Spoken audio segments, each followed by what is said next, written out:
Assalamualaikum warahmatullahi wabarakatuh. Dan selamat siang. Kita masuk ke materi kita yang baru.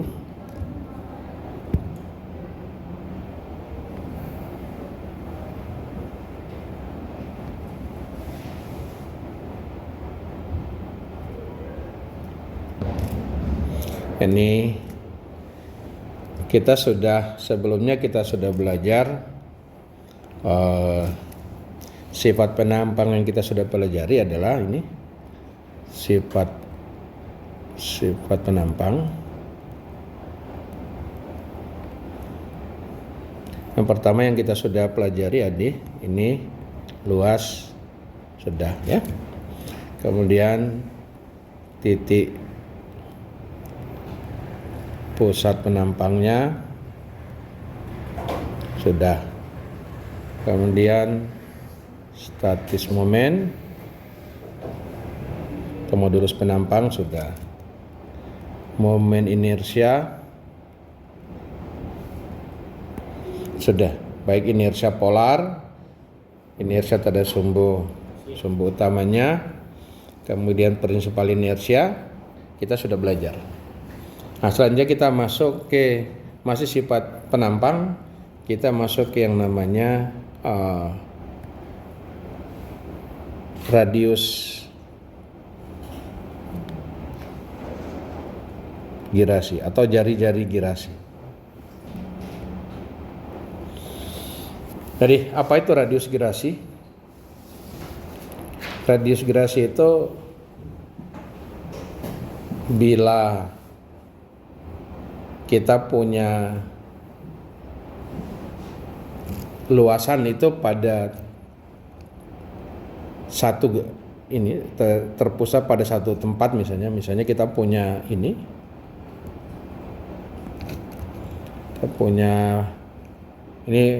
luasan kita berada di ini, kemudian kita mau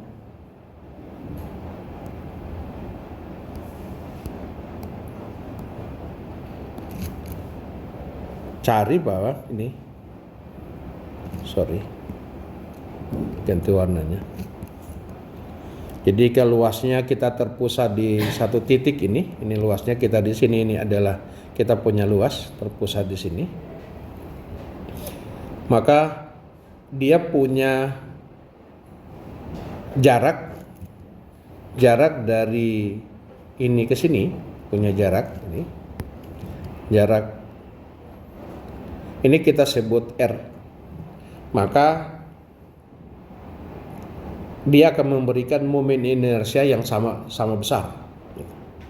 Jadi bila luasannya terpusat seperti ini di sini, luasannya sepanjang ini luasnya, maka kita bisa menghasilkan momen inersia di satu sumber referensi. Misalnya ini sumber referensi, kita punya sumber X, itu momen inersia sama. Jadi kalau kita momen inersia kita rumusnya adalah luas ya, itu kita kali dengan jarak. Dalam hal ini jaraknya menjadi R pangkat 2, itu akan sama dengan momen inersia terhadap sumbu, misalnya sumbu X. Jadi kalau kita punya luas dikali dengan satu jarak, punya jarak tertentu dari suatu titik dan menghasilkan momen inersia yang sama, itu radius girasi. Hanya radius girasi menjadi ini Rx pangkat 2 sama dengan momen inersia dibagi dengan luas. Hanya kalau kita hitung, maka jari girasi terhadap sumbu X sama dengan akar dari Ix dibagi dengan A.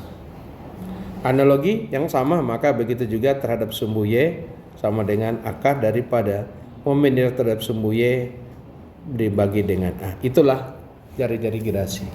Jadi sesederhana itu jari girasi.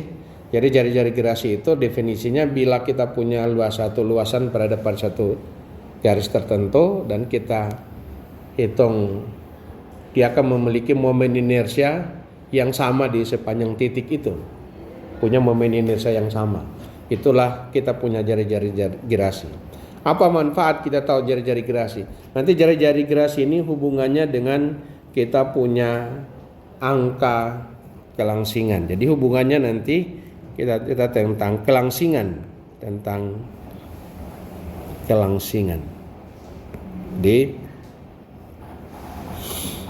Kalau kita cerita tentang kelangsingan, maka kelangsingannya adalah kita simbolkan secara umum adalah simbolnya ada lambda. Itu akan sama dengan kita punya panjang dibagi dengan kita punya jari-jari gerasi. Kalau kita punya kelangsingan terhadap sumbu X, maka ini dibagi dengan panjang X dibagi dengan Rx. Begitu juga jari-jari kelangsingan terhadap sumbu Y sama dengan dibagi dengan RY. Ini hubungannya dengan kita punya radius gerasi. Jadi radius gerasi nanti akan menentukan kita punya angka kelangsingan. Makin besar jari-jari gerasi artinya makin kecil. Jadi makin langsing atau makin tidak langsing. Makin kecil angka kelangsingannya artinya makin. Saya ulangi. Kalau kita punya jari-jari gerasi makin kecil,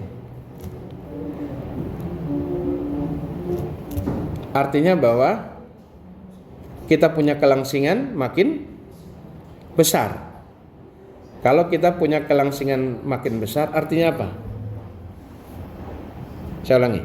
Kalau kita punya jari-jari gerasi makin kecil, angka kelangsingan makin, artinya apa? Kalau orang makin langsing itu artinya apa? Ya kurus. Ya? Kurus gitu. Jadi kalau kita punya jari-jari gerasi kita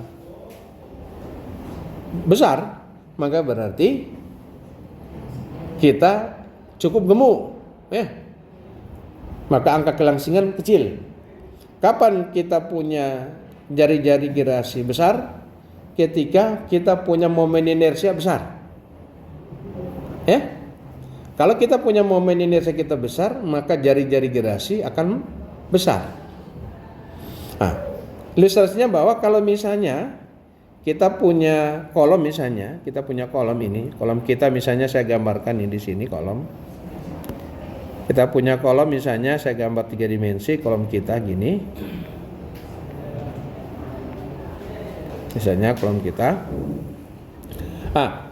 Ini kolom ini, kalau ini misalnya ini sumbu X-nya, kemudian ke sini adalah sumbu Y-nya, gitu. Jadi kalau kita punya ini kemudian terbebani, misalnya kita bebani dengan beban yang arahnya arah aksial, kita beri beban, gitu. Maka kita punya keyakinan ke arah mana akan terjadi melendut, tertekuk gitu. Jadi kalau kita tekan dia, nih kalau kita tekan ini, dia akan terlihat bahwa apakah dia akan melendut terhadap sumbu X ke sini atau terhadap sumbu Y ke sini. Kita akan tahu ke arah mana dia akan terjadi lendutan. Jadi caranya adalah dengan kita ketahui radius gerasi. Makin kecil radius gerasi berarti maka makin kemungkinan terjadi lendutan tekuk ke arah tersebut. Oke? Kalau kita punya profil misalnya, ini kita punya profil kita, misalnya penampang ini dimensinya, kita punya dimensi penampang ini misalnya modelnya demikian. Ini B, ini H. Di mana kita punya B lebih kecil daripada kita punya H. Otomatis kalau kita punya B lebih kecil dari H, maka berarti kita punya IX, andai kata adalah ini sumbu X-nya, ini sumbu Y, maka kita punya IX itu akan lebih apa atau kurang dari Y. Mana lebih besar? IX kita atau Y? Ya, mana lebih besar? Kita punya momen inersia terhadap sumbu X atau terhadap sumbu Y yang besar? Bila kita punya B lebih kecil dari H. Kan momen inisiator sumbu X kan kita tahu sama dengan 1/12 B H pangkat 3. Ini sama dengan 1/12 B pangkat 3H.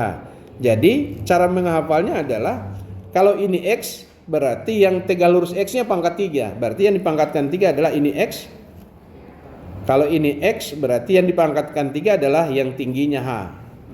Kalau H-nya lebih besar dari B, maka yang paling besar adalah IX lebih besar. Maka berarti kita punya IX ini akan lebih besar daripada kita punya Y. Artinya apa? Kalau dia melendut, kalau dia tertekuk, pasti akan tertekuk ke arah sumbu terhadap sumbu X. Dia akan tertekuk ke sini jadinya, ke arah sini. Ya, ke arah sumbu X terhadap sumbu Y. Ini terhadapnya. Jadi akan tertekuk ke situ. Jadi kalau Anda membayangkan kita seperti ini kita punya penampang kita. Ini tingginya H, ini lebarnya B. Kalau dia berdiri begini kita tekuk, kemungkinan besar dia akan ke sini ya. Sudah pasti dia akan ke sini daripada ke arah sini. Itu manfaat kita perlu tahu namanya jari-jari gerasi.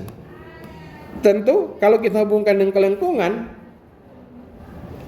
kelangsingan, kalau makin kita punya tinggi, tinggal kita bagi. Makin besar kita punya jari-jari gerasi, artinya angka kelangsingan makin kecil. Kalau dia makin kecil berarti makin gemuk. Nah, ini prinsip yang perlu kita pahami dengan mengapa kita harus tahu yang namanya jari-jari gerasi. Itu pentingnya kita butuh jari-jari gerasi. Ya. Jadi kalau untuk angka kelangsingan, lagi-lagi angka kelangsingan itu bukan bagian dari sifat penampang, ya. Tapi yang jari-jari gerasi itu adalah bagian daripada sifat penampangnya. Kemudian sekarang kalau kita sebut begini, jadi kalau kita nanti akan sering kita sampaikan bahwa berarti kalau ada sumbu X, sumbu Y, gambarnya seperti ini dia, seperti demikian gambarnya, maka kita tahu bahwa sumbu lemah adalah sumbu Y, sumbu kuat adalah sumbu X. Sumbu lemah ada sumbu X, kemudian sumbu kuat adalah sumbu X, tapi sumbu lemah adalah sumbu Y. Itu yang harus kalian ingat dengan baik gitu.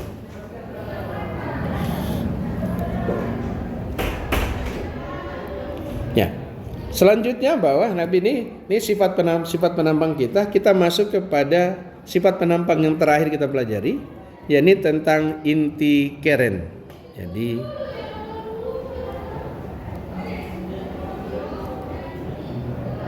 inti keren. Apa itu inti keren?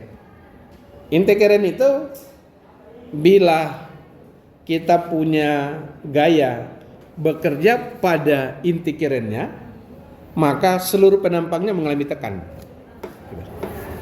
Jadi bila kita punya gaya bekerja di situ, maka seluruh penampangnya akan mengalami tekan. Jadi misalnya kita punya ini sembarang, kita punya profil sembarang misalnya. Ini kita punya sumbu X kita, ini sumbu Y kita. Jadi ini kita punya dimensi misalnya ini adalah YA, ini YB. Kalau kita punya inti keren itu, kalau kita ini untuk sumbu X-nya saya pakai ini. Ini menjadi, saya sebut dengan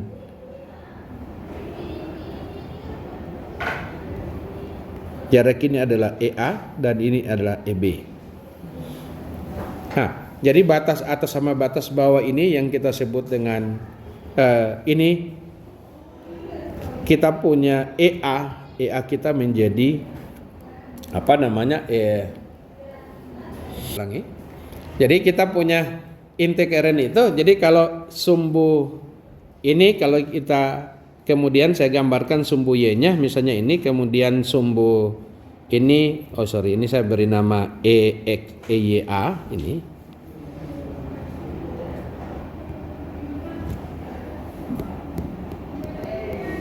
Ini saya beri nama, ini adalah EYA, ini EYB. Kemudian selanjutnya yang sisi sebelahnya saya gambarkan pakai ini.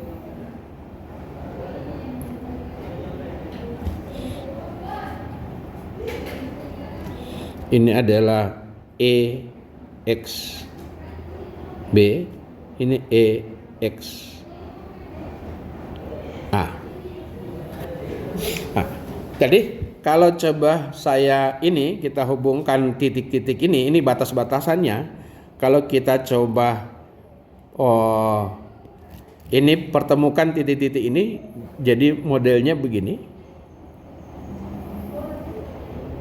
Nah, ini jadi inti kerennya, gitu. Jadi ini yang menjadi inti keren. Oke? Nah, berapa kita punya EA? EA kita adalah jadi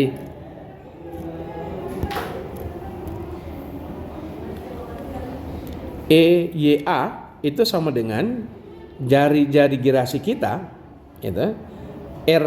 Jadi kalau kita ini berarti terhadap RX, ya, jari-jari gerasi RX, jadi jarak terhadap sumbu X-nya, kemudian kita bagi dengan, kalau yang EYA bagi YB, gitu. Kemudian kalau kita punya EYB itu sama dengan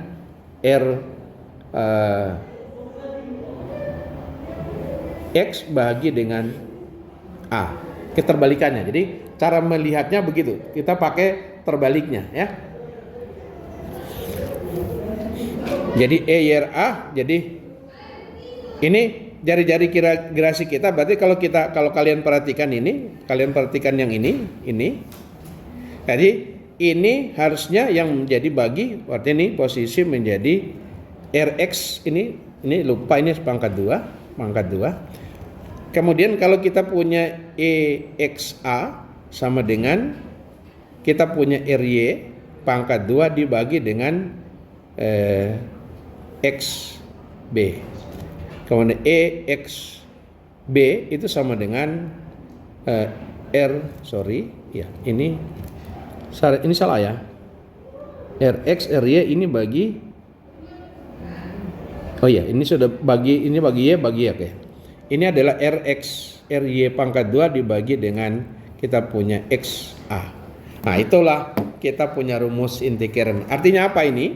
Kalau kita punya gaya kita bekerja di sini, di daerah sini, maka semuanya akan mengalami tekan. Semuanya akan mengalami tekan. Jadi, ini prinsip. Nanti ini hubungannya kemana? Nanti ketika kalian belajar tentang prategang, tentang pre-stress itu prategang, maka kalau kalian tempatkan kita punya pre-stressnya pada daerah inti keren ini, maka kita pasti seluruh penampang kita akan mengalami tekan, gitu. Kalau kita di luar dari inti keren, maka akan ada terjadi yang tarik, akan terjadi yang tekan. Jadi kalau kita bebannya kita kerjakan di luar dari inti keren, akan ada kondisi tertarik dan akan ada kondisi yang tertekan. Jadi itu pentingnya kita belajar inti keren, gitu. Jadi kurang lebih begini ya. Ini karena penampang kita yang ini sembarang ini. Jadi ini bukan berarti bahwa ini garis lurus demikian ya, bukan ya. Ini kurang lebih seperti ini. Jadi jangan dianggap bentuknya begini. Kalau segi 4 ya begini. Karena beraturan maka bentuknya pasti akan tidak beraturan juga. Tergantung kondisi ini. Tapi untuk modelnya yang seperti ini bukan berarti modelnya belah ketupat seperti ini, enggak. Boleh kurang lebih begini caranya. Jadi kalau dia bulat kurang lebih mengikuti, kalau misalnya ini penampang kita ini bulat, kurang lebih dia juga hampir bulat demikian, gitu. Jadi pada daerah itu kalau terjadi pembebanan maka semua unsur itu mengalami tekanan. Oke? Cara berpikirnya ini. kita punya radius gerasi, coba lihat, ini kita punya radius gerasi. Jadi kalau kita punya radius gerasi, kita punya integeren. Jadi kan radius gerasi itu adalah bila kita punya luasan, punya jarak tertentu memberikan kita punya efek momen inersia sama sepanjang itu. Jadi kalau kita balik, itu sepanjang itu sama, maka itu kalau kita bagi berarti bahwa bila kita punya beban berada di integeren, maka seluruh penampangnya tetap akan mengalami tekanan. Kalau dia tarik akan ditarik gitu. Jadi itu kita punya cerita tentang integeren. Oke? Sampai di sini. Nah, nanti kita kembali ke sini dulu. Kalau kita cerita tentang kelangsingan ini, nanti ketika kalian belajar baja, ada cerita kelangsingan, Anda belajar beton, kita belajar tentang kelangsingan. Terus kelangsingan di beton tentang kolom, ada kolom langsing, ada kolom tidak langsing. Kalau kita belajar tentang baja, ada profil yang ceritanya profilnya kita kompak, tidak kompak, profil langsing, non langsing, semi kompak, kompak, dan langsing. Itu kita belajar. Nah itu kalau kita belajar di baja, nanti profil saja kita cek apakah kita punya flange-nya langsing atau tidak langsing, kompak atau tidak kompak. Kita punya web juga, badannya apa kompak atau tidak kompak, langsing apa tidak langsing. Itu manfaatnya ke sana kita belajar tentang kita punya jari-jari gerasi tentang angka kelangsingan. Jadi nanti secara teori semua angka kelangsingan didasarkan pada rumus ini ceritanya. Tinggal berdasarkan percobaan keluarlah kod dibatasi kalau mutus sekian batasannya dan seterusnya berdasarkan hasil percobaan. Oke, saya kira inilah yang kita sudah pelajari tentang sifat-sifat penampang. Jadi kita sudah sempurna, sudah selesai tentang sifat-sifat penampang. Nah, sifat-sifat penampang ini nanti ini kalian bisa mulai belajar memanfaatkan sifat penampang ini untuk kita menjadi orang sangat baik, sangat hebat dalam memilih dimensi. Tujuannya adalah ini kita punya kemampuan untuk memilih dimensi yang kita gunakan untuk nantinya akan memikul beban yang bekerja pada sebuah konstruksi. Nah, ini tentu tidak bisa berdiri sendiri, maka kita masuk ke materi kita yang selanjutnya tentang tegangan. Tegangan dan regangan. Jadi kalau kita cerita tegangan, tentu kita akan cerita juga regangan. Kalau kita bicara tegangan dan regangan, kita ada tegangan, kalau kita ini tegangan kita ada tegangan dan regangan yang 3 dimensi, ada tegangan regangan 2 dimensi, dan tegangan regangan yang 1 dimensi. Jadi kalau nanti kita akan pelajari di sini, kita akan pelajari hanya sampai pada tegangan 2 dimensi. Ini yang akan kita pelajari. Jadi ini yang kita pelajari. 3 dimensi nanti bisa didalami setelah ini. Kalau kalian sudah punya pengetahuan dengan baik, maka kalian bisa lanjut. Jadi untuk regangan tegangan 1D dan 2D itu kita akan belajar lebih dulu yang 1D. Nanti setelah itu kita akan masuk yang 2D. Sebetulnya begini, kita boleh cerita dari 3D kita turunkan ke 2D, baru 2D kita turunkan ke 1D. Nah, saya akan mulai dari 1D, baru kita akan masuk ke 2D dan seterusnya. 3D kita tinggal sampai, nanti saya akan cerita. Untuk menceritakan 3D, saya berusaha untuk diturunkan 2D-nya diturunkan dari 3D. Gitu. Jadi kalau kita membayangkan bahwa ini, atau saya cerita aja dulu sekilas bahwa kalau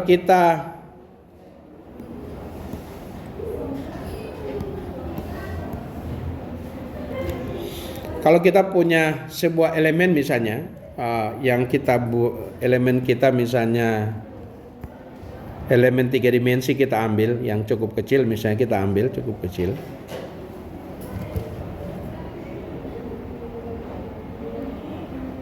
Ini. Misalnya ini besarannya ini adalah dx karena saking kecilnya. Ini adalah saya sebut dy, dz. Ini saya sebut adalah dy dengan sumbu kartesius kita kalau kita ini. Ini sumbu x, ini sumbu y kita, dan ini sumbu z kita. Ini kita cerita 3 dimensi. Kalau kita cerita ini 3 dimensi,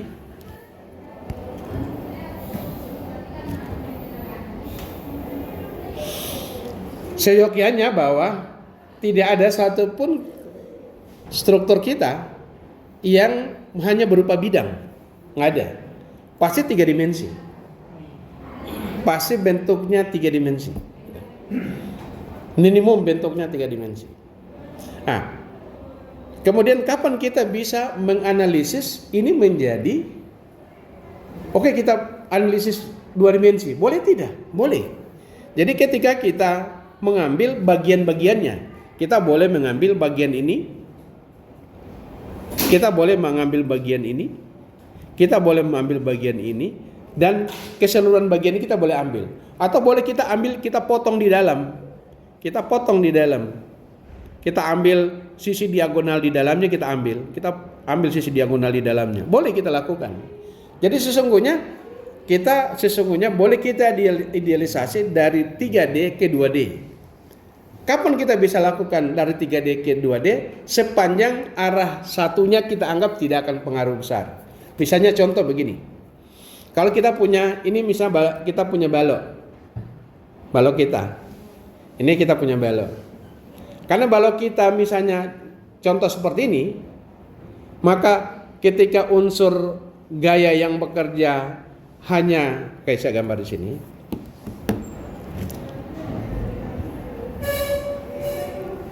Misalnya kita punya balok kita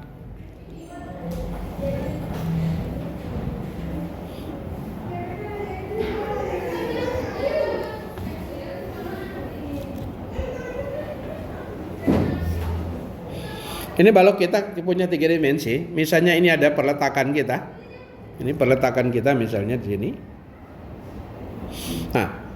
Ketika beban yang bekerja di sini, beban misalnya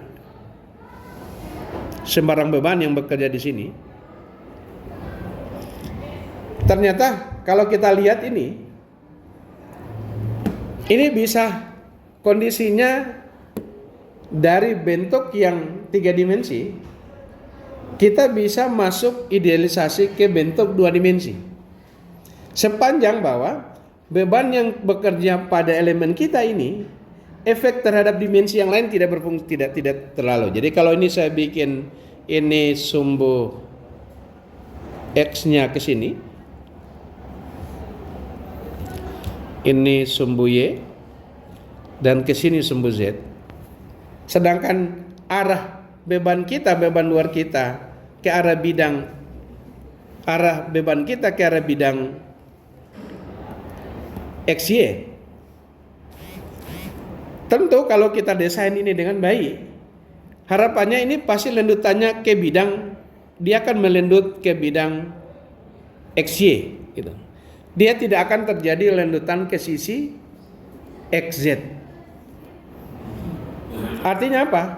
Ini kita boleh abaikan sisi yang lainnya. Sehingga ini boleh kita pendekatannya kita boleh anggap cuma 2D. Jadi cuma yang X dan Y.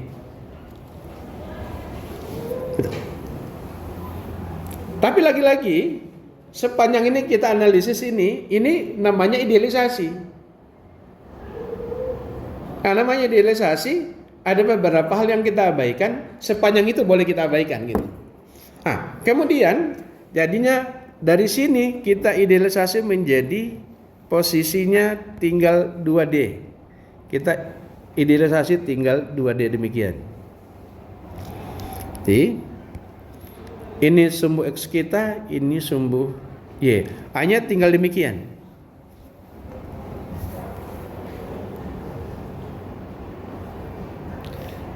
Karena kita punya konstruksi kita ini misalnya ini panjangnya L.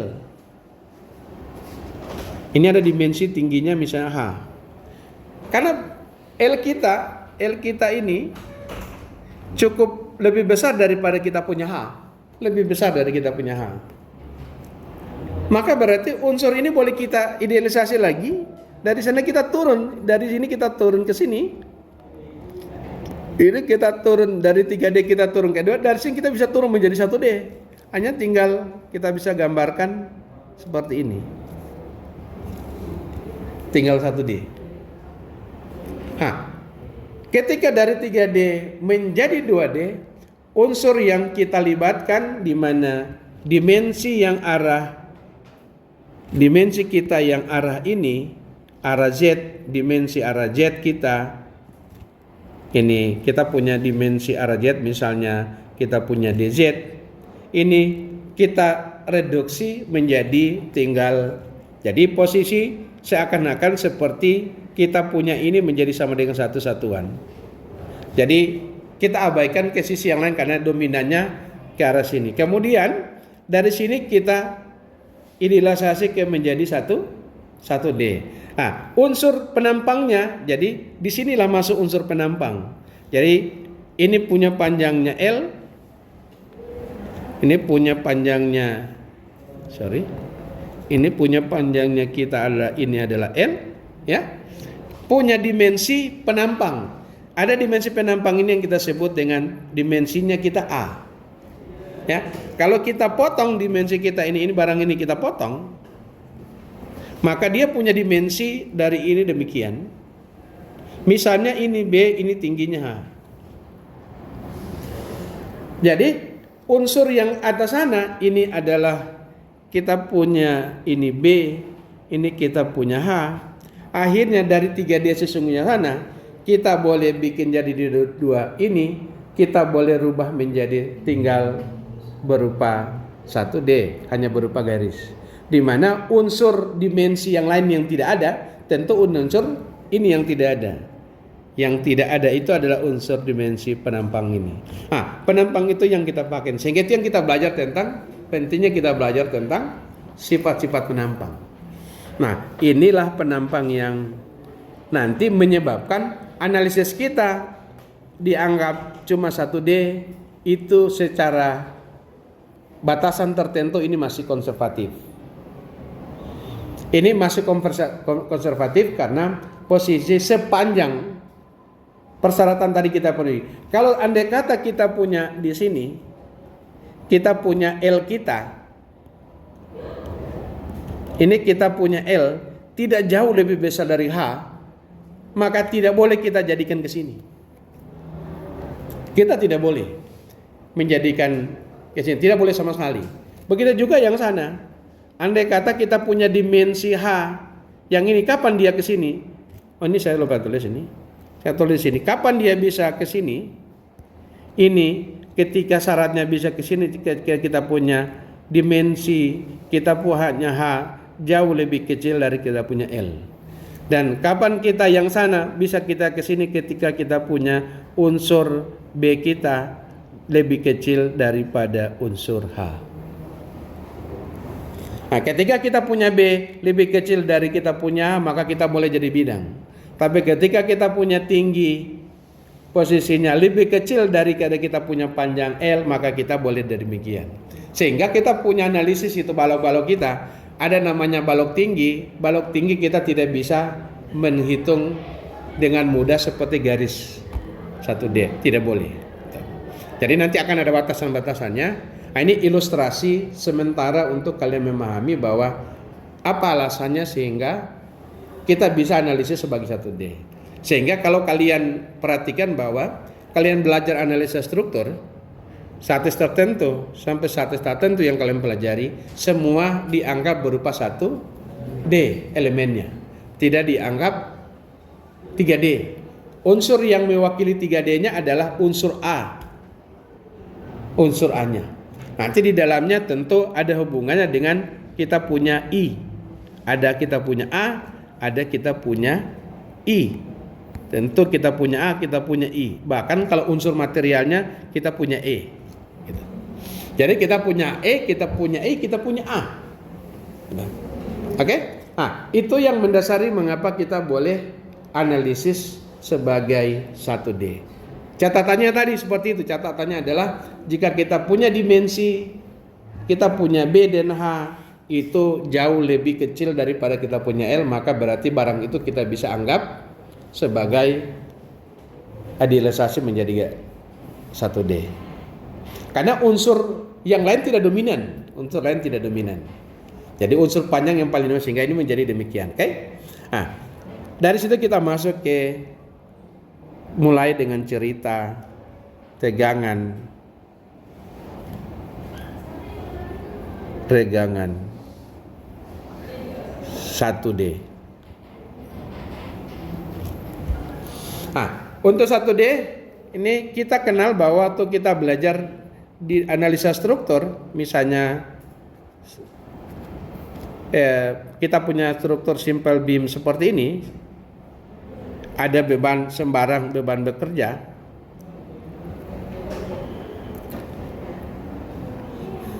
Maka kita tahu bahwa hasil analisis struktur kita akan peroleh, misalnya ada gaya lain di sini, ada gaya lain di sini, misalnya ada gaya P di sini misalnya. Ini ada beban terbagi rata Q, kan? Maka kita punya gaya-gaya dalam yang akan terjadi di struktur kita, itu kita paham persis bahwa akan ada gaya normal, ini akan ada normal force, kita akan ada namanya shear force, akan ada namanya bending moment.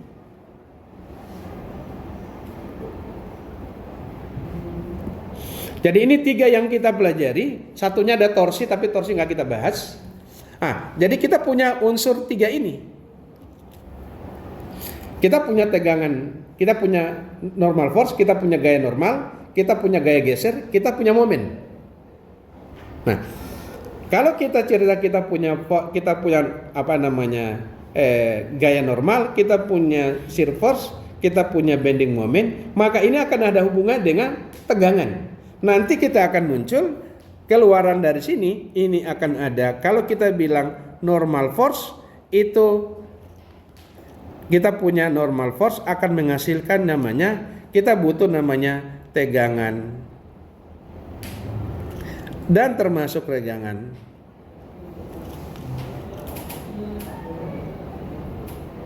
Normal. Atau ini sering kita juga bisa sebut aksial. Kalau kita punya shear force, berarti itu hubungannya dengan kita punya tegangan dan regangan geser. Kalau kita cerita dengan kita punya namanya bending moment, itu hubungannya dengan kita punya tegangan dan kita punya tegangan disebut lentur. Mengapa tidak disebut regangan lentur? Nggak ada istilah regangan lenturnya. Nanti kalau kita sudah cerita ada tegangan, itu tentu ada divisi tentang regangan. Tapi tidak lazim kita sebut dengan tegangan regangan lentur, tidak lazim kita sebut. Tapi boleh saja untuk sementara istilah itu kita pakai, kita tambah supaya menjadi sama regangan lentur.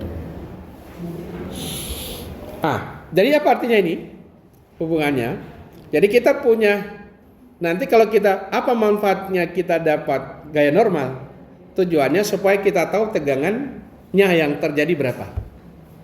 Apa manfaatnya kita perlu tahu gaya geser? Supaya nanti kita bisa hitung.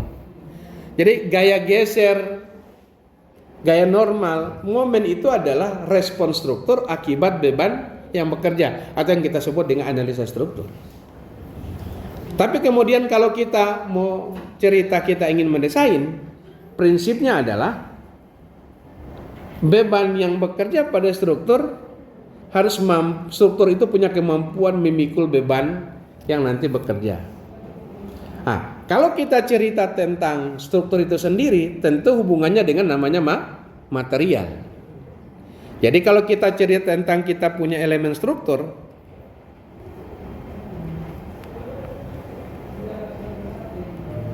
itu hubungannya dengan material. Kalau kita cerita material tidak mengenal namanya momen, material kita tidak mengenal namanya aksial, material kita tidak mengenal yang namanya geser. Dia tidak kenal itu. Yang dia kenal di material kita yang dikenal oleh material kita adalah cuma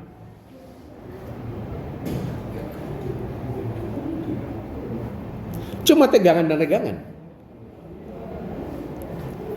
Jadi pentingnya kita tahu tegangan dan regangan untuk kita bisa menghitung bahwa beban yang bekerja pada elemen kita bisa dipikul oleh elemen itu sendiri.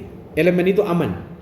Nah, ujung-ujungnya prinsipnya adalah berapa tegangan yang terjadi sehingga bisa kita bandingkan dengan kemampuan yang dimiliki oleh. Kalau tegangan material itu kita tekan, kita uji di laboratorium, kita akan dapat tegangannya berapa besar. Kita akan dapat tegangan gesernya, kita akan dapat. Dan seterusnya. Nah, tentu untuk membandingkan kalau ini yang dimiliki oleh material, nanti kita punya hasil analisa struktur yang hasil analisa struktur ini menghasilkan kita punya gaya dalam. Nanti gaya dalam ini kita hubungkan dengan dimensi kita akan dapatkan dan kita akan dapatkan regangan. Nah, nanti tegangan dan regangan ini kita akan bandingkan dengan sana. Kalau tegangan yang terjadi di sana lebih besar daripada ini, maka berarti struktur kita aman. Ya, kalau terjadi ini lebih besar, kita punya unsur ini lebih besar daripada unsur ini, maka berarti struktur kita aman. Nah, makanya sekarang kita akan belajar tentang tegangan regangan bukan akibat yang dimiliki oleh material. Kalau material itu hanya didapat dengan cara diuji di laboratorium. Tegangan dan regangan yang dimiliki oleh material kita hasil uji laboratorium. Tapi yang kita akan belajar sini tegangan dan regangan akibat tadi ada gaya dalam di mana kita punya penampang. Kita punya dimensi pada elemen struktur kita yang dalam hal ini kita punya penampang. Kita mulai dari cerita tentang tegangan lentur. Kita mulai dari cerita tegangan lentur. Tegangan normal dan saya cerita semua saja satu kali. Tegangan normal, lentur dan geser. Kita mulai dulu dari cerita tentang tegangan. Mari kita pandang sebuah elemen struktur kita. Kita pandang ini, kita punya balok misalnya. Balok kita seperti ini. Ini saya sengaja gambar 2D. Cuma untuk visualisasi saja. Kemudian di sini ada beban sembarang bekerja. Bila kita bebani, kita punya struktur ini, tentu ini akan mengalami, misalnya akan melendut. Demikian. Ini lendutannya saya gambar supaya bisa dilihat, ya. Saya buat supaya bisa dilihat, gitu ya. Bila saya ngambil satu segmen yang cukup kecil di sini, anggaplah sebesar dx. Bila saya zoom itu, maka dz itu setelah dibebani, mungkin bentuknya akan demikian. Dan ini ada garis sumber netralnya. Panjangnya ini, panjang sumbu netralnya yang ini, itu kita panjang adalah dx. Tepi luar di bawah sini kita sebut ds. Karena lagi-lagi kita punya pandangan lendutan yang terjadi sangat kecil. Jadi lendutan sangat kecil.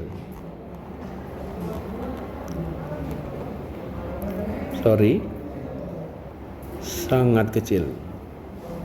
Karena lendutan kita sangat kecil, maka kita bisa anggap bahwa dx itu akan sama dengan ds.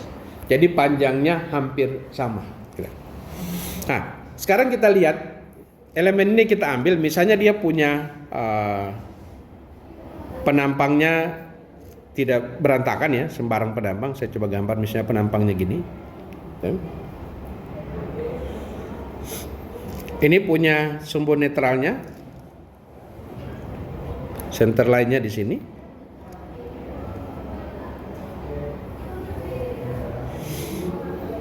Karena dia terjadi ini, saya melendut ini sesungguhnya kalau saya teruskan gambarnya ini kalau saya ini gambar saya teruskan ini. Nah, ini untuk ilustrasi mudah untuk penggambarnya saya gambar di sini.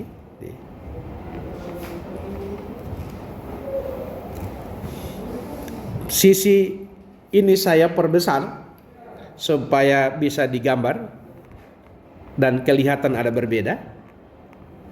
Ya. Yang di sisi atas memendek, sisi bawah memanjang. Dan pada sumbu ini, netralnya ini di sini saya sebutlah panjangnya misalnya ini delta 0. Karena dia punya ini, kalau kita perpanjang terus ini garisnya kita perpanjang terus ini, maka ini ada sudut sebesar, saya sebutlah sudut ini DC. Atau ini akan sama dengan ini juga adalah DC. Nah, kalau kita ambil satu segmen yang cukup kecil di sini, sebut inilah DA, dengan jarak dari sini ke sini saya sebut adalah ini Y. Tentu di sini panjang ini juga, panjang yang ini akan berubah panjangnya. Ini akan mengalami perubahan panjang. Dengan mudah kita bisa hitung bahwa panjang ini panjang delta Y. Artinya pada sejauh Y, ya, delta sejauh Y. Maka delta sejauh Y itu sebenarnya kita bisa hitung dengan mudah. Jadi delta Y itu kita bisa hitung dengan mudah.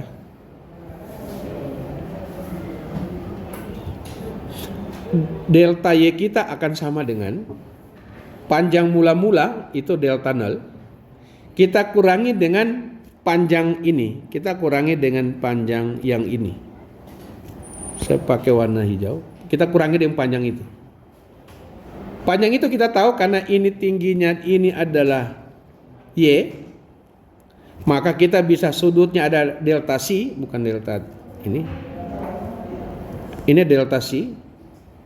Maka kita bisa dapat panjang itu adalah Y dikali dengan Y kita kali dengan delta C. Maka berarti kita bisa hitung bahwa perubahan panjangnya delta Y sama dengan delta 0 dikurangi dengan Y kali delta C. Nah, karena kita mengambil pada segmen yang cukup kecil, kita bagi keseluruhan ruasnya, ini kita bagi, ini semuanya kita bagi dengan delta X. Kalau kita bagi dengan delta X, maka apa jadinya? Ini menjadi delta Y berbagi dengan delta X sama dengan delta 0 berbanding dengan delta 0 kurang Y kali delta C dibagi dengan delta X. Nah, kalau kita teruskan ke dalam ini jadi delta 0 bagi dengan delta X kurang Y kali delta C dibagi delta X. Hanya kalau ini kita sebut ini adalah panjang perubahan berbanding dengan panjang semula. Jadi ini panjang perubahan berbanding panjang semula dx, ini kita sebut kita sebut dengan regangan. Ini delta y berbanding dx kita sebut regangan, dan delta 0 berbanding dx kita sebut regangan mula-mula. Kemudian kita bisa tahu bahwa delta C berbanding delta secara matematik, kita tahu itu seper-rho. Jari-jari ini, saya lupa kasih tahu bahwa ini kita punya jari-jari kelengkungan, ini panjangnya itu sebesar rho. Ini rho. Maka seper-rho itu akan sama dengan ini. Kan posisi kalau kita delta C sudut kita saat ini. Ini kita punya panjangnya ini adalah rho. Sudut kita ini adalah delta C. Kita punya panjang ini adalah delta X. Kalau delta X kita berbanding dengan delta C atau delta C, kan delta X berbanding dengan ini panjang ini berbanding panjang ini. Jadi delta X berbanding dengan rho, itu akan sama dengan kita punya delta C. Atau sama dengan kita bisa balik delta C berbanding dengan delta X itu akan sama dengan seper-rho. Oke?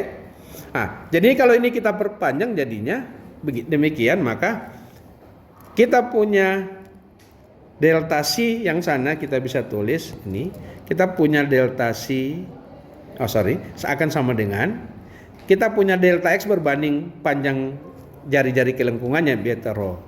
Jadi sama dengan kita punya delta X berbanding kita punya rho. Rho ini adalah kita punya jari-jari kelengkungan, atau ini jari-jari kelengkungan seper ini. Maka kalau kita balik menjadi berarti kalau kita delta C berbanding dengan delta X itu sama dengan seper rho. Oke? Nah, ini menjadi seper-rho. Seper-rho ini yang kita kenal dengan ini jari disebut dengan kurvatur sama dengan seper-rho. Yang kita kenal dengan K itu adalah kita sebut sebenarnya kasmat itu kurvatur ya gitu. Kappa ya gitu. Jadi kurvatur ini yang kita sebut dengan istilahnya kurvatur. Nanti kita akan di pertemuan-pertemuan yang lain di mata kuliah kita akan cerita tentang apa itu kurvatur. Jadi itu sama dengan jari-jari kelengkungan. Kita bisa tulis berarti rumus yang di sana berubah menjadi regangan sama dengan regangan 0 dikurangi dengan kita punya seper jari-jari kelengkungan dikali dengan Y. Ini kita punya persamaan kita yang kita dapati pertama. Nah, kita tahu bahwa kalau kita punya tegangan, sebutlah ini regangan berarti pada sejauh Y. Sebutlah ini pada titik Y. Ini juga tegangan pada Y karena kita yang cari pada ini di sini, yang di sini.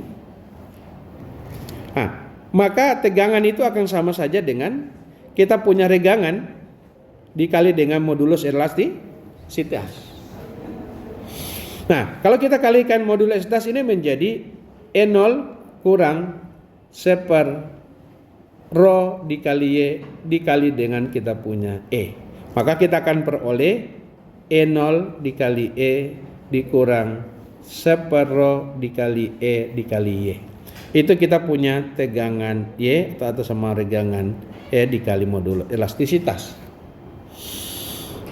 Nah, ini gambar saya lupa teruskan. Jadi oke, ini ada saya ini penampang yang tadi.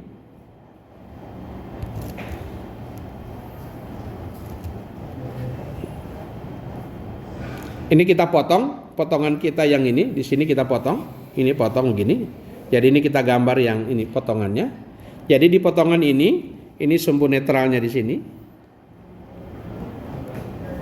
center lainnya. Di sini bekerja gaya,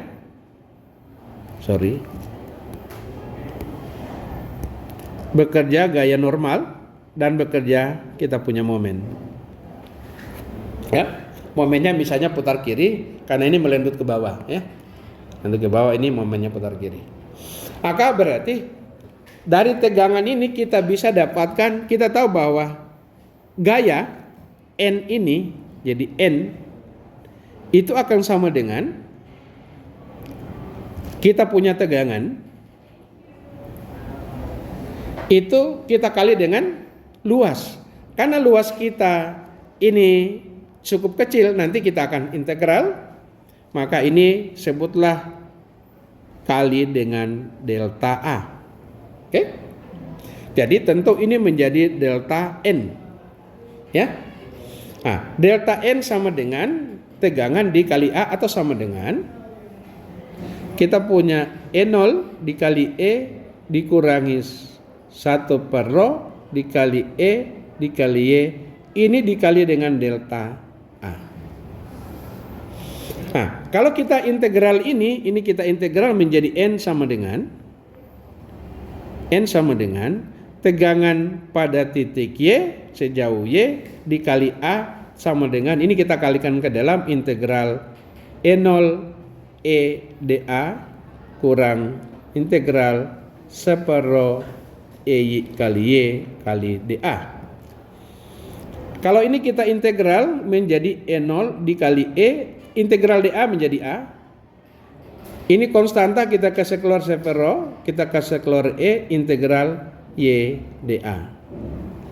Sekarang apa ini YA? Itu adalah statis momen.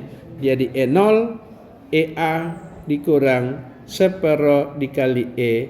Ini dikali jadi menjadi statis momen terhadap sumbu X kalau kita cerita ini penampang kita yang ini sumbu X kita. Gitu. Ya. Jadi itu adalah SX. Sehingga kita tahu bahwa kita punya normal force itu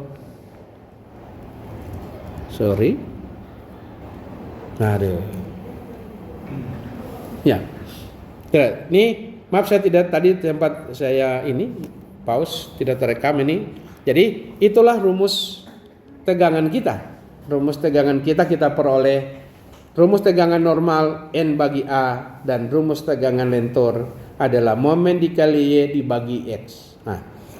Ada hal yang sangat penting di sini. Mengapa saya selalu ingin cerita dapat dari mana persamaan itu? Supaya kita ngerti batasannya. Supaya kita ngerti betul batasannya. Jadi, kalau kita cerita tegangan lentur, itu unsurnya adalah unsur momen dan momen inersia. Kalau kita cerita tentang tegangan normal, itu unsurnya adalah gaya langsung dibagi luas penampangnya. Itu normalnya. Jadi sesungguhnya kita punya tegangan yang terjadi di satu penampang itu bisa kombinasi antara tegangan normal sama tegangan lentur. Oke? Jadi ada namanya tegangan lentur, ada namanya tenaga normal.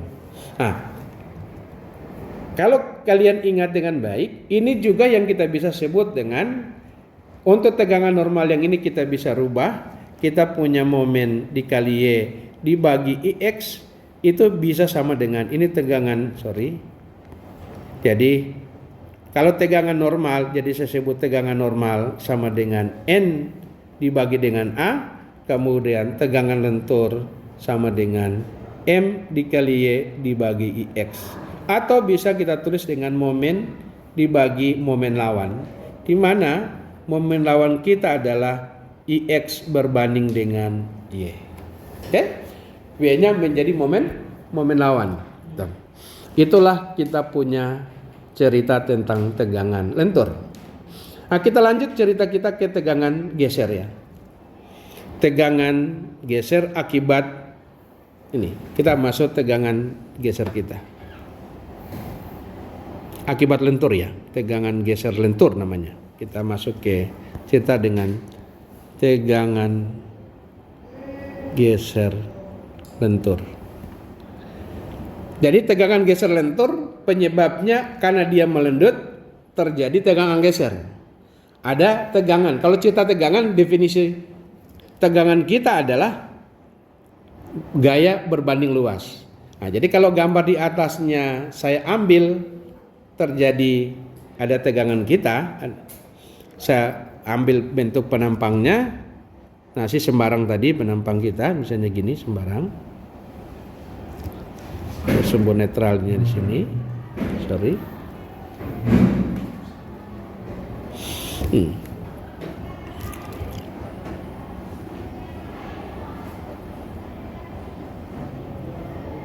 Karena dia yang terjadi adalah kita ingin lihat tegangan geser. Jadi kalau kita ambil elemen kita yang ini, saya jangan dulu ini. Terus ya gambar di sini aja. Jadi kita ambil elemen yang cukup kecil di atas itu, kita ambil yang cukup kecil ini. Maka di elemen yang cukup kecil di sini terjadi ada, saya perbesar sedikit ini. Jadi di sini terjadi ada normal force.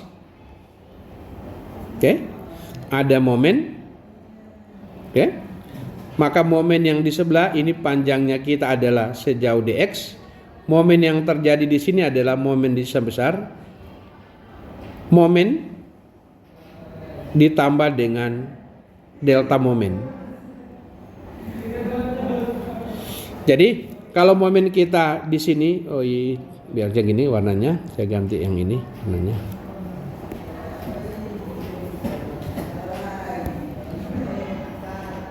Oke. Jadi momen yang terjadi di sini maka besaran momen di sebelahnya yang pengimbangnya sebesar momen ditambah delta momen, ya. Supaya dia jadi prinsipnya ini prinsip seimbang. Kemudian kita punya geser. Ini kita punya geser di sini. Ini kita sebut dengan Q. Gaya gesernya, ini kita punya Q, kita punya gaya geser. Atau boleh kita ganti Q-nya, kita ganti dengan huruf V. Gaya geser ini gitu. Oke? Mari kita lihat. Untuk pendekatan memudahkan ceritanya, saya ngambil dimensi yang berat. Ini saya ambil dimensi saja penampang kita segi 4 menyederhanakan. Pendekatannya kita ambil segi 4 aja dulu. Enggak usah, kayak tadi aja ya. Barang.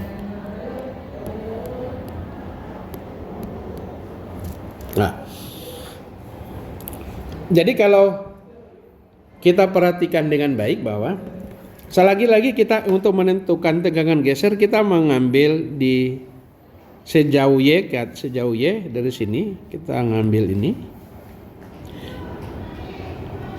Saya ngambil luasan di atas, ini ada luasan kecil di sini. Ini sebesar, tentu ini adalah DY. Ini adalah DA kita. Tingginya adalah sejauh Y dari sini. Kalau kita gambarkan, kita punya tegangan yang terjadi di elemen kita yang sana kita perbesar. Jadi tegangan kita begini. Kalau kita gambar distribusi tegangannya.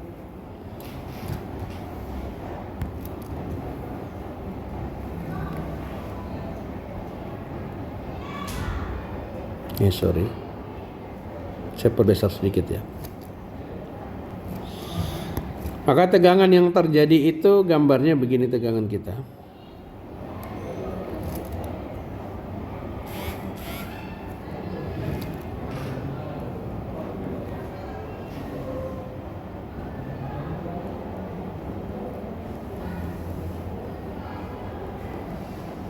Ya, ini tegangan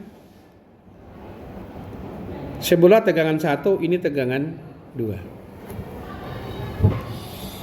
Ya, akibat dari tegangan ini, karena kita punya, kalau kita potong di sini,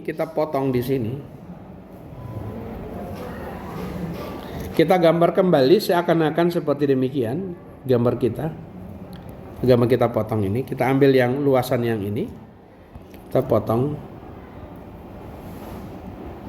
ini.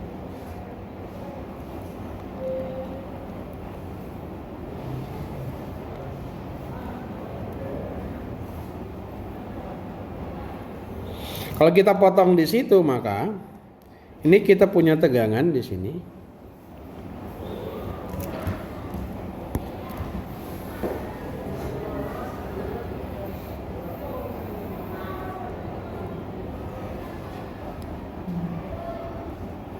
Sebut ini tegangan 1 kita, ini tegangan 2. Dan di serat yang ini ada tegangan geser yang bekerja di sini. Ini tegangan geser di sini. Ini kalau kita potong ya. Jadi kalau kita potong, jadi cara berpikirnya ini kalau kita potong, maka di sini ada gaya geser yang terjadi ke sini dan ke sini, ya. Akibat dia mengalami ini melentur, ini lenturan melentur akibat ada momen di sini. Nah, seakan-akan terjadi tegangan akan menekan ini, maka kalau kita potong sini terjadi tegangan geser di sini. Ini yang kita sebut tegangan geser, penyebabnya karena lentur. Ya. Itu makanya kita sebut tegangan geser lentur. Penyebabnya adalah karena dia melentur, ini terjadi tegangan geser di sini gitu. Oke? Ya.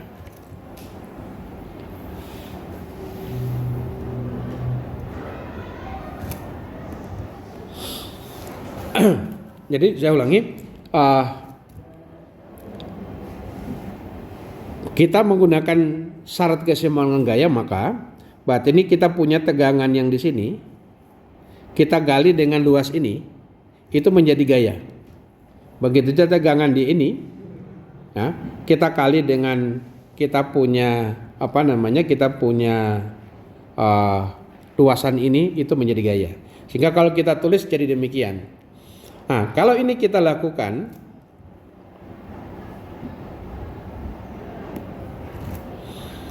jadi B dikali dx itu sama dengan 0. Nah, sekarang kita integral kedua ruas, ya. Jadi tegangan kalau kita kali dengan A itu sama dengan luas.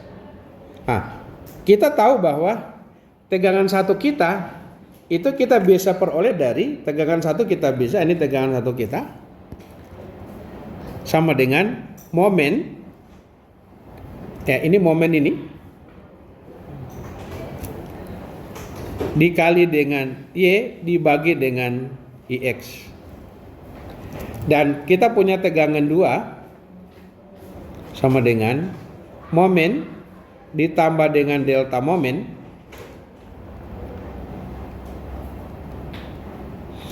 dibagi dengan ini dikali Y dibagi dengan IX. Oke? Ya. Nah, kalau kita lakukan ini kita substitusi tegangannya menjadi tegangan 1 menjadi momen dikali dengan Y, Tegangan 1 ada diganti dengan momen Y bagi IX dikali dA kurang tegangan 2 kita adalah momen ditambah D momen dibagi IX dikali dengan kita punya Y dikali dA kurang tegangan dikali B dikali dx sama dengan 0. Nah, ini kalau kita jumlahkan, ini kita jumlahkan dengan ini, kita jumlahkan ini tambah ini dikali ini, hasilnya 0. Nah, ini kan kurang. Hasilnya 0. Sehingga tinggal unsurnya hanya kita punya dm per ix dikali y dikali dA kurang tegangan geser dikali B kali dx sama dengan 0. Hanya apa kita bisa peroleh tegangan geser kita sama dengan kita punya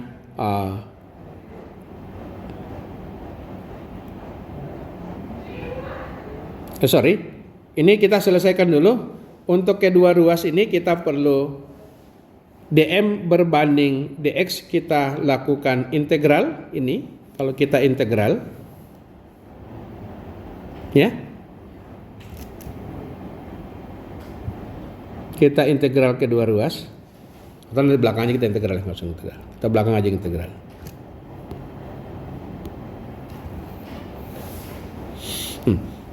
Jadi ini sama dengan dm per ix dikali y dikali dA sama dengan tegangan dikali b kali dx.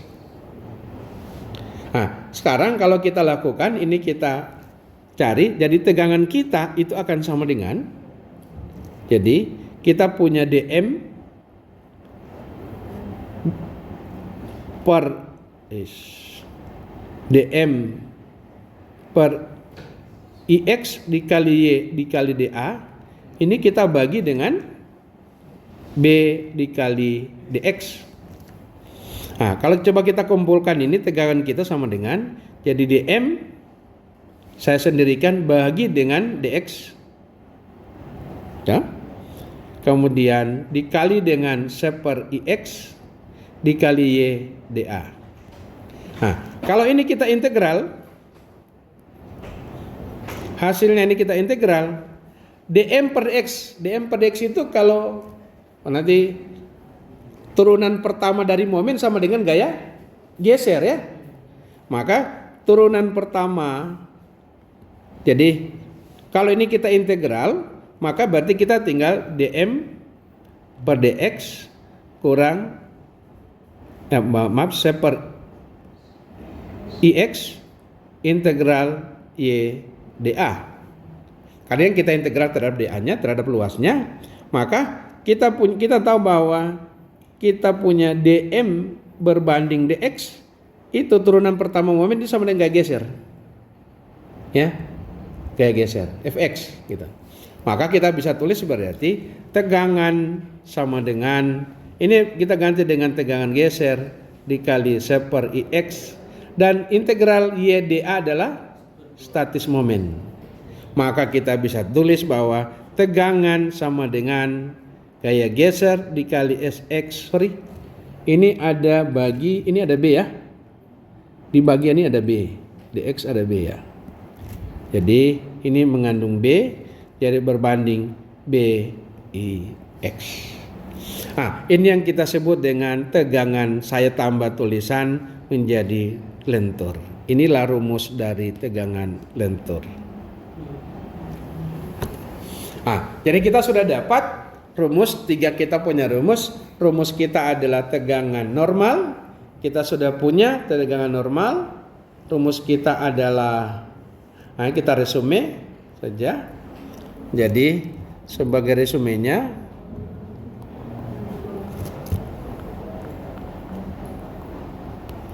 kita punya tegangan normal sama dengan N dibagi A. Kemudian tegangan lentur itu adalah momen dikali Y bagi X atau momen bagi momen lawan. Kemudian kita punya tegangan geser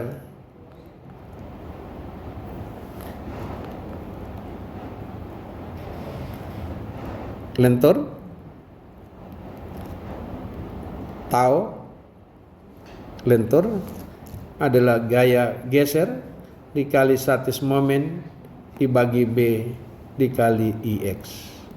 Inilah rumus kita. Nah, jadi 3 rumus ini yang menjadi dasar kita untuk menghitung kita punya tegangan. Ya, Anda bisa lihat. Jadi kita hubungkan dengan sifat penampang kita. Jadi untuk menentukan tegangan normal, maka kita butuh sifat penampang, yaitu luas penampangnya. Untuk menghitung kita punya momen inersia, kita menghitung tegangan lentur kita, maka kita butuh momen inersia, sifat penampang yang kita akan pakai. Kalau kita cerita tentang tegangan geser lentur, maka untuk menghitungnya kita butuh statis momen dan momen inersia. Ini sifat penampang yang akan kita pakai. Jadi itulah cerita tentang kita punya tegangan 1D. Oke?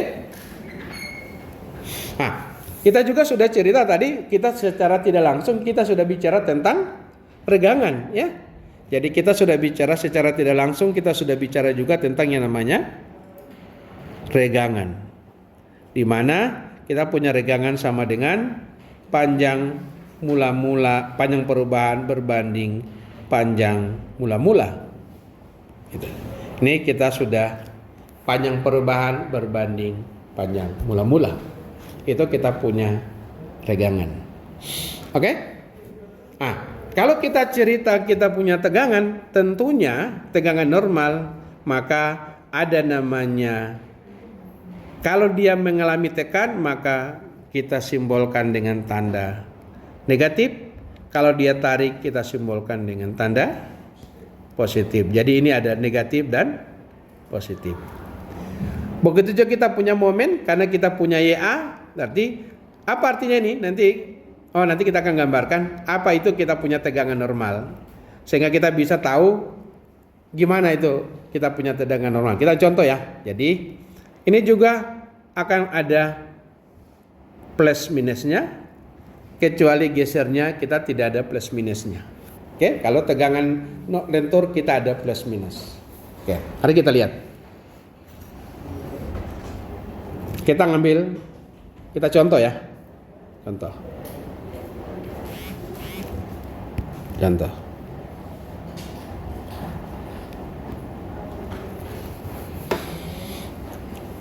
Ini kita punya balok.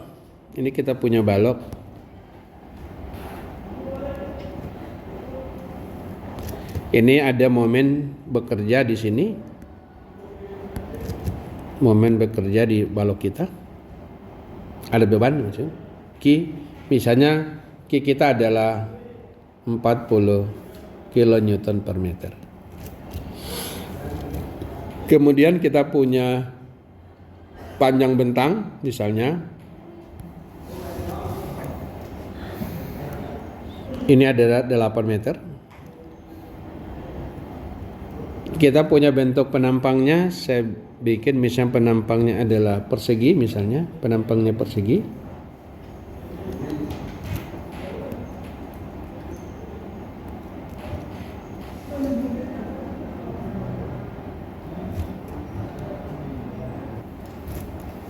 Ya, kita punya penampang misalnya ini dimensinya adalah 200 mm. Kemudian tingginya adalah 400 mm. Nah, yang diminta adalah hitunglah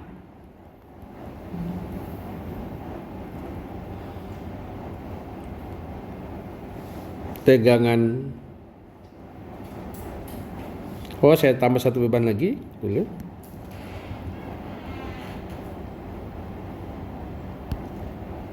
Misalnya ini ada beban di sini. P sama dengan 100 kilonewton. Ini punya perbandingan 3/4 sudutnya.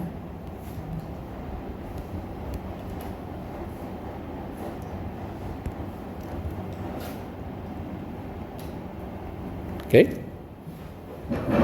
Kalau kita diminta hitung, jaraknya, lokasinya di sini. Ini saya perbaiki jaraknya. Ini adalah 3 meter, ini 5 meter. Sebut aja titik A ini titik B, ini titik C. Oke. Hitunglah tegangan normal maksimum.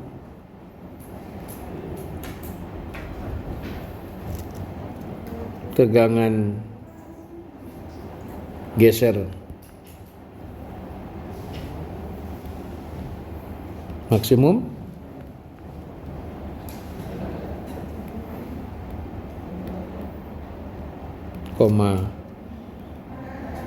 tegangan lentur maksimum, dan gambar distribusi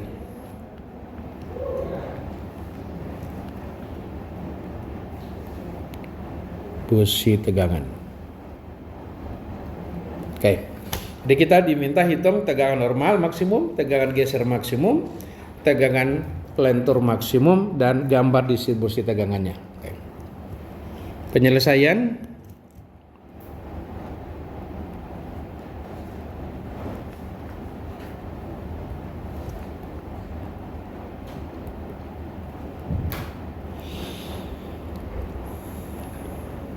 lagi-lagi kalau kita ini otomatis ini kita kembali ke analisa struktur yang kita punya, yang kalian sudah pelajari. Jadi kita punya balok ini simple supported begini, titik A ini titik B, di mana pekerja beban terbagi rata.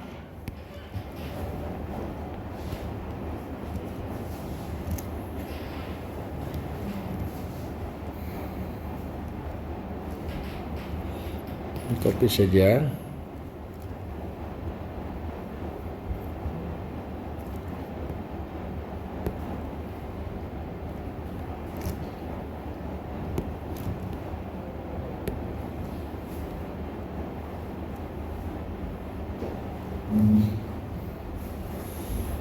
Nah, kita perlu hitung resultannya karena kita perlu gaya-gayanya.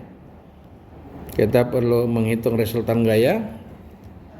Akibat beban pertama adalah beban terbagi rata, resultan gaya di sini sebesar 40 kali 8, jadi 40 kali 320 kilonewton.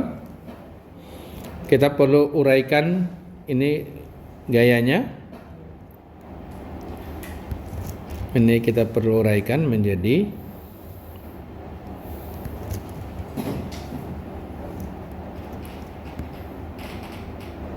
ini PV dan ini adalah PH, di mana kita bisa hitung PV kita sama dengan 3/5 kali 100 atau sama dengan 60 kilo Newton. Kita punya PH sama dengan 4/5 kali 100 sama dengan 80 kilo Newton. Selanjutnya kita hitung reaksi peletakan akibat beban terbagi rata dulu.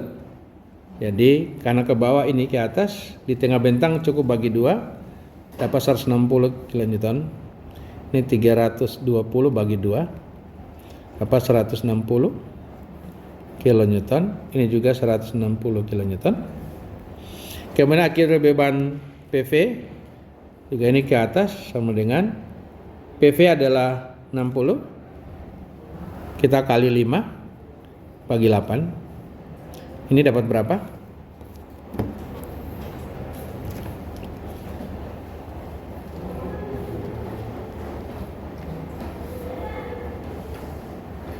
(60) bagi 8, 7,5 kali 5, ini kita dapat 37,5.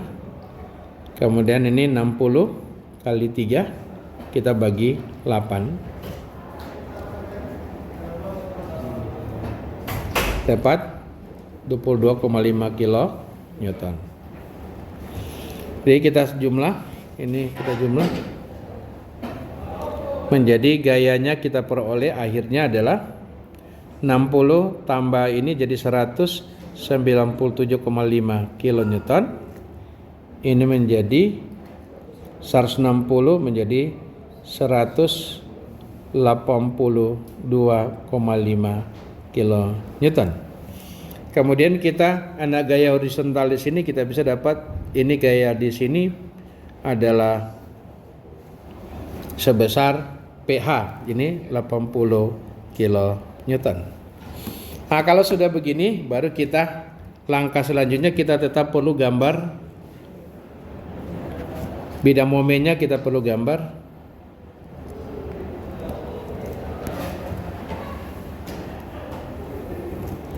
Pertama kita mulai dari bidang normal dulu.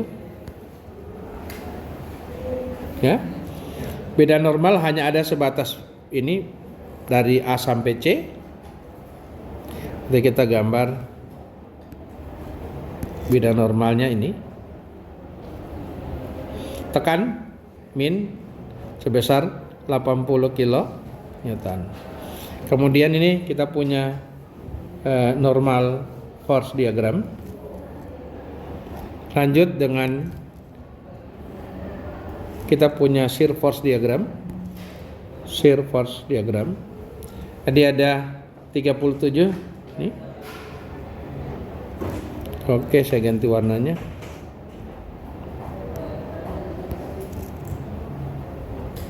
Ini 37,5. Sebelah kanan kita ini ke bawah. Ini sebesar bukan 37, tapi 197,5. Ini adalah 182,5. Kemudian kita kurangi dengan di sini berkurang jadi linear. Sebesar kurangnya adalah 197,5, kita kurangi dengan 40 kali 3. Kita dapat sebesar 197 kurang 120 dapat 77,5 ya.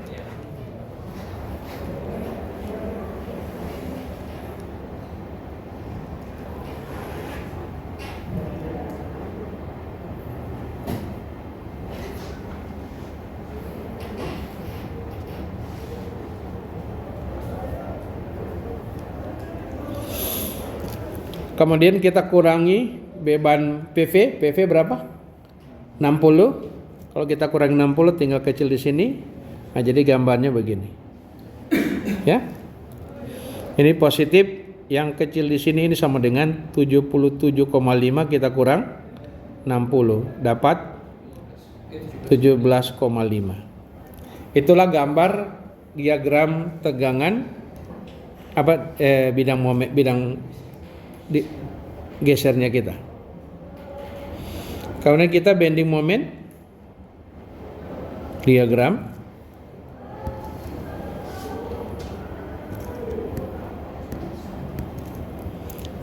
Peletakan sini nol ya. Maka bidang momennya bisa kita peroleh gambarnya begini.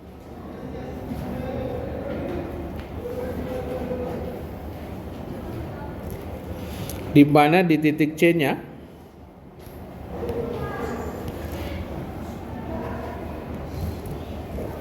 momen di sini kita bisa hitung. Itu kita bisa hitung sama dengan 197,5 kita kali 3 kurang 40 kali 3 kali jarak kali setengah dari 3 per 2. Kita dapat berapa?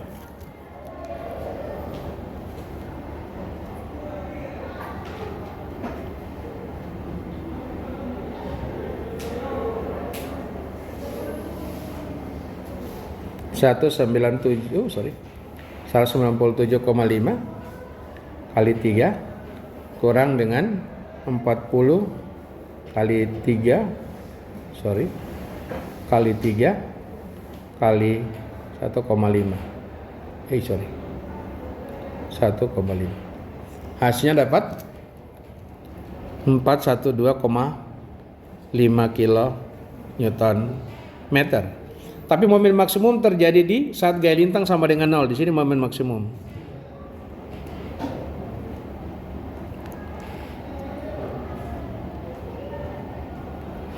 Di mana jaraknya adalah kita bisa hitung.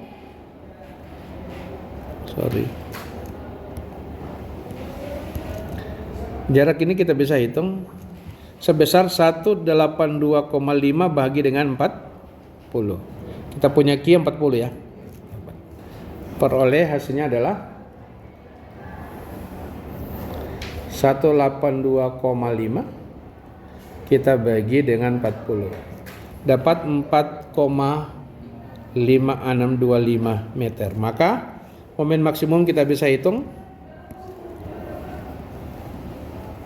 sama dengan 182 kali 4,5625 kurang 40 kali 4,5625 dikali 4,5625 bahagi 2. Kita dapat berapa angkanya? 182,5 kali 4,5625 kurang 40 kali 4,625 kali 4,625 bahagi 2. Kita dapat 4,84 kilo Newton. Ini berarti bukan maksimum jadinya dia. Ada yang salah mungkin. Apa yang salah di sini? 825 benar?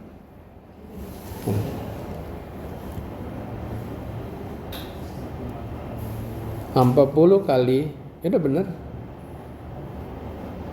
Ya udah benar, angkanya udah benar. Oh iya, oke. Iya, menjadi tidak maksimum karena posisi ini momen di sini tidak, ini bukan momen maksimum jadinya. Momen pada saat gaya lintang sama dengan 0, ya. Jadi tidak maksimum jadinya momen ini. Ini momen tidak jadi maksimum. Ya karena ada beban terpusat di titik C-nya. Ternyata yang jadi maksimum adalah 412, ini kan 408. Ini masih lebih besar. Kita cek yang ini. Atau ada yang salah hitung?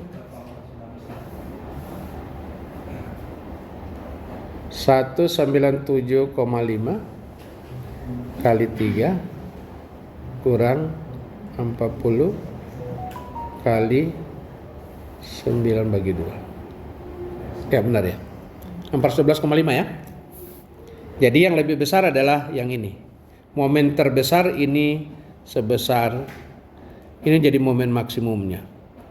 Ya? Oke. Kita bandingkan dua itu momen terbesar. Dia mengecil. Kalau kita cari ke ini makin mengecil gitu. Mana? Ada pakai perbandingan segitiga dan sebagai karena ada jarak 182,5 kali jarak yang tadi bagi 2. Maksudnya? 182,5 kali 4,5625 kurang ya Pak? Iya sama saja dengan itu momen. Jadi 182 gaya geser kita kali ke sini jadi momen, baru kurangi dengan 40 kita kali dengan 4, saya salah tulis 5625 ya, 5625 kali 4,5625. Tadi saya 5265 itu keliru mungkin itu. Bahagi 2. Oh dapat 16. Ya, benar. Ini bukan maksimum itu. Ini jadi momen. Ini momen maksimum. Ini momen di titik C. Jadi MC di sini. Ini jadi maksimum. Jadi saya salah hitung. Hasilnya adalah 416,33 kilonewton meter. Oke. Sudah kita dapat ini momen maksimum. Kalau kita sudah dapat ini, baru langkah selanjutnya adalah kita perlu momen ini, kita perlu luas. Jadi kita perlu luas sama dengan A-nya adalah luas penampangnya itu menjadi, kita punya luas 400 kali 200 ya. Jadi 400 kali 200 sama dengan 800 bisa di 88 kali 10 pangkat 4 milimeter pangkat 2. Kita hitung momen inersia IX sama dengan Jadi ini kita punya penampang, jadi sumbu X-nya yang ini sumbu Y. Jadi dia melindut terhadap sumbu X, maka cuma kita butuh momen sumbu X-nya. Jadi momen sumbu X sama dengan 1/12 kali B kali H pangkat 3, sama dengan 1/12 kali 200 kali 400 pangkat 3. Hasilnya berapa?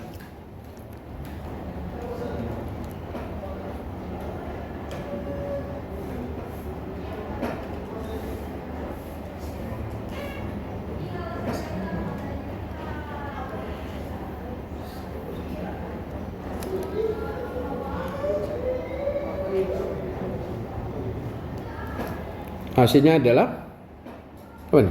1 miliar ya, 1,0667 sorry 6666 sekali lagi 666,67 milimeter pangkat 4. Itu kita punya momen inersia. Selanjutnya kita punya statis momen ya. Nah, statis momen itu karena kita punya penampang kita, jadi kita saya gambar di sini. Penampang kita adalah persegi. Ini penampang kita demikian. Ini dimensi kita adalah ini 200, tinggi ini adalah 400. Kita punya sumbu netralnya.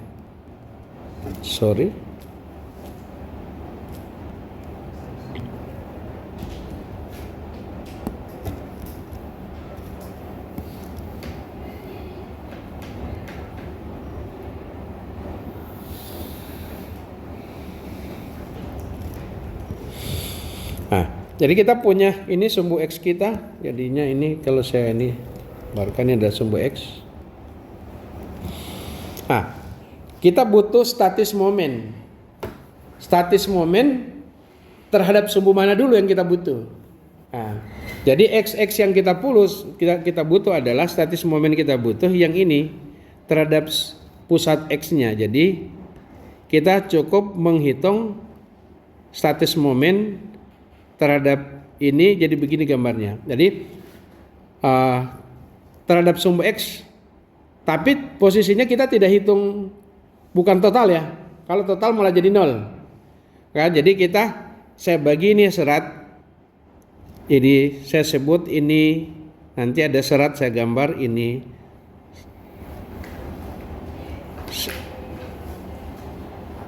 Sebut aja ini center line, ini serat 1, sorry. Ini 1, ini 2, ini 3, gitu. Nah, jadi kita butuh statis momen SX terhadap sumbu 1,1.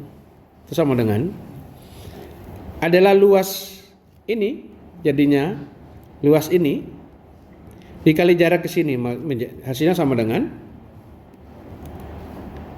200 kali setengahnya 200 kali jarak dari pusat penampang ini yang ini ke sini. Jadi kalau ini 200, berarti ini berapa?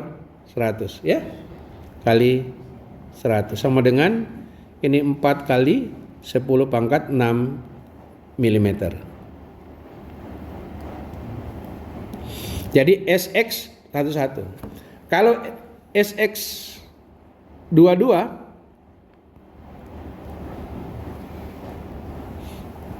itu hasilnya 0, tidak ada luas. Dan SX 3 itu sama juga 0. Oke? Nah, sekarang kita lihat, kita punya tegangan normal. Tegangan normal kita, tegangan gaya normal paling besar sebesar 80 kilo Newton. Jadi maka kita dapat tegangan normal kita itu sama dengan gaya adalah 80 kilonewton, jadi kita kali 1000 untuk menjadi newton, bahagi dengan luas kita sebesar 8 kali 10 pangkat 4, di 8 kali 10 pangkat 4. Hasilnya dapat ini, kalau kita ini sama 10 pangkat dapat 1 MPa. Nah, kalau kita gambarkan, kita punya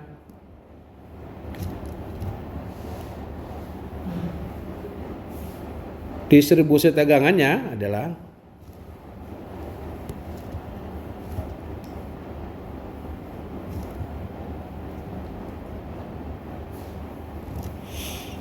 distribusi tegangan, kita punya tegangan normal kita demikian.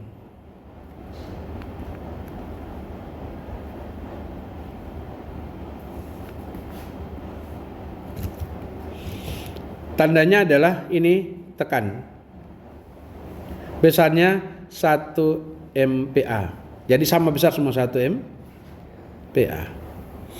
Nah, kita punya tegangan lentur. Tegangan lentur kita tentu ada terhadap serat masing-masing. Tegangan lentur serat satu-satu itu sama dengan momen kita dikali Y dibagi dengan IX. Y kita ini sama dengan 0 karena di sumbu pusat penampang menjadi ini 0.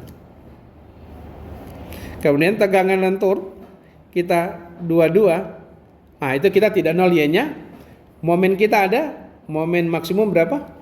416,33. 416,33 dikali dengan Y terhadap sumbu atas itu adalah 200 ya. Jadi dari sini ini nolnya di sini adalah 200. Terus kalian bawah hasilnya min 200. Oke? Di hasil ini adalah ini tekan ya, min. Jadi min bukan tandanya, bukan nilainya negatif ya.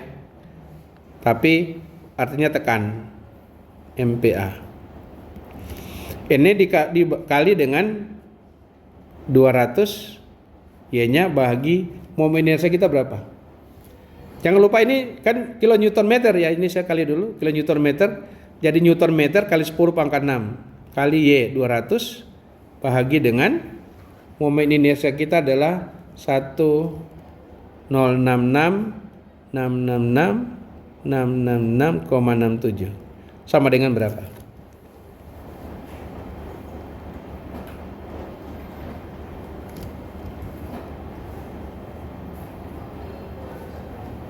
416,33 kali 10 pangkat 6 dikali 200 dibagi dengan 1,066,123,67 ya. Kita dapat hasilnya sama dengan 78,06 MPa. Sekarang tegangan lentur di 33 itu sama dengan 416,33 kali 10 kali min 200 bagi 1,066,667 hasilnya sama min 78,06 MPa. Oke? Nah, kalau kita gambarkan distribusi tegangan kita menjadi begini gambarnya.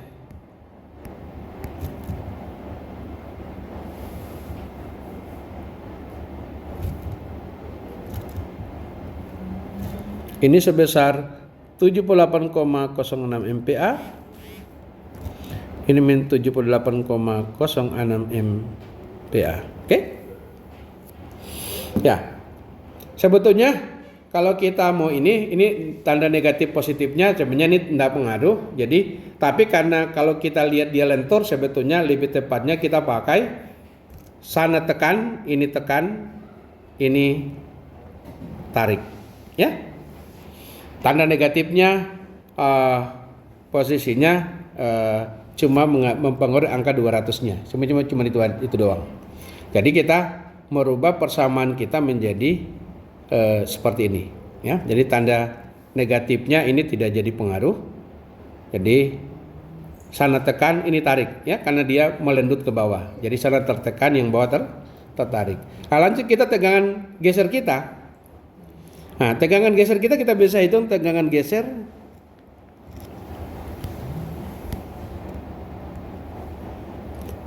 lentur rumbus 1,1 sama dengan, jadi kita punya gaya geser maksimum berapa? 197,5, ya. Jadi gaya geser mutu 197,5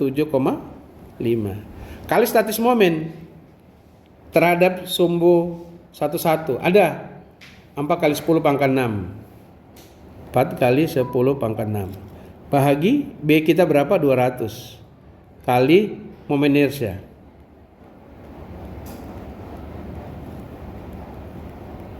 Sama dengan 197,5.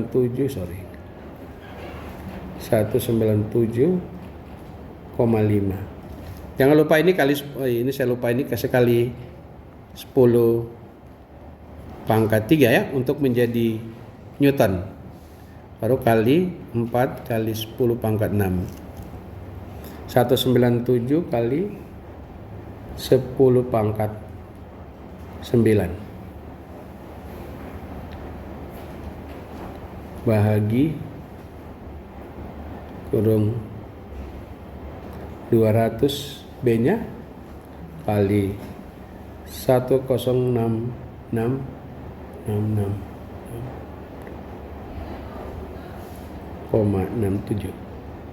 Hasilnya kita dapat 0,926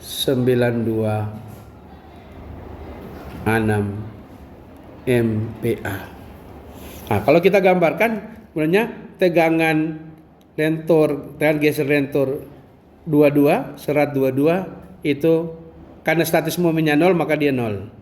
Tegangan serat lentur 3 karena statis momennya 0 maka dia 0. Kalau kita gambar di sini, gambarnya jadi begini.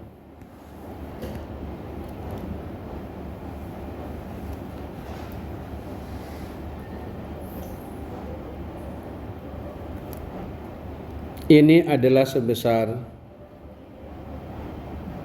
0,926. Tegangan geser sama dengan 0,926 MPa.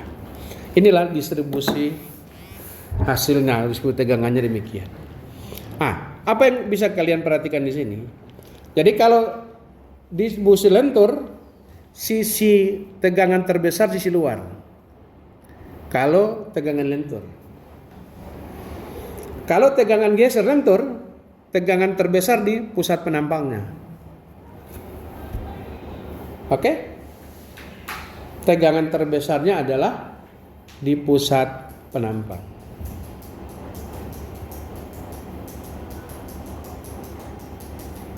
Bisa? Sampai sini ada yang mau ditanya? Kenapa untuk mencari seksi itu Pak, itu tidak di bawah? Mana? Yang garis center line ini Pak. Coba harus di tengah. Kenapa Pak? Paling bawah saja. Yang ini garis ini. Iya. Kenapa bukan paling bawah? Iya, karena center line. Ya, center line pasti di tengah-tengah, kan? Pasti di pusat karena dia namanya center line, ini center line. Kalau bukan center line nggak di tengah-tengah pasti.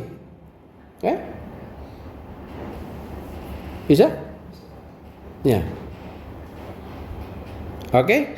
Kalau itu tidak ada pertanyaan, nah ini supaya lebih mantap tugas.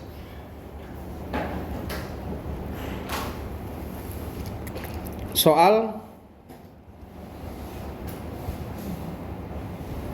sorry.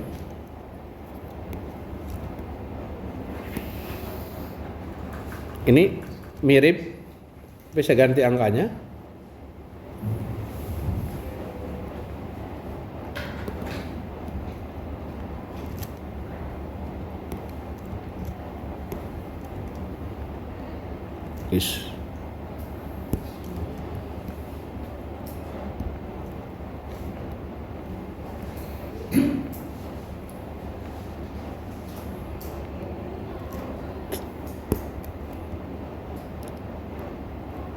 Oke, saya rubah angkanya.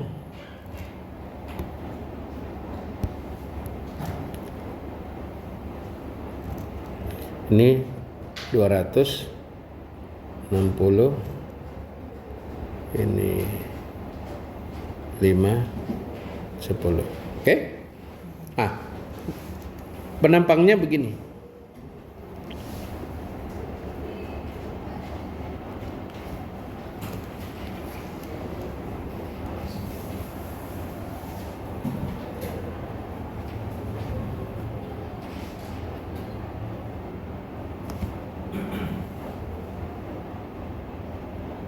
Oke. Dimensinya ini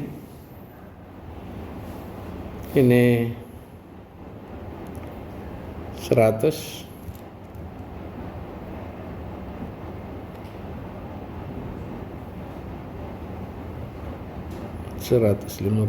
ini 1 mili ya. Tebalnya 20 mili. 20 milimeter. Ini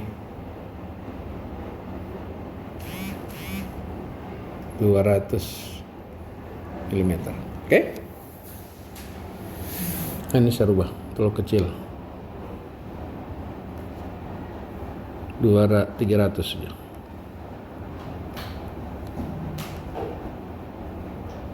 Milimeter. Diminta hitung. Pertama, hitung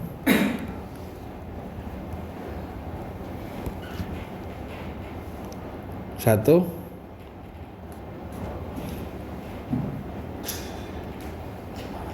tegangan normal maksimum.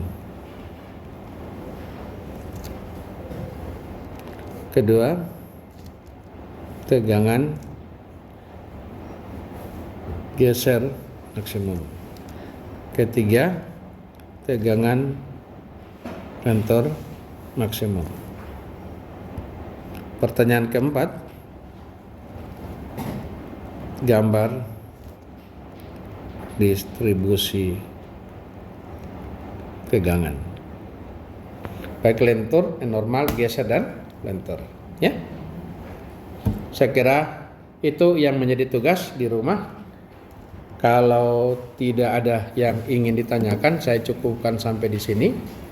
Kita tinggal 5 menit lagi berakhir mata kuliah ini. Jadi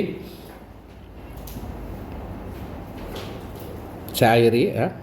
Kita ketemu minggu depan.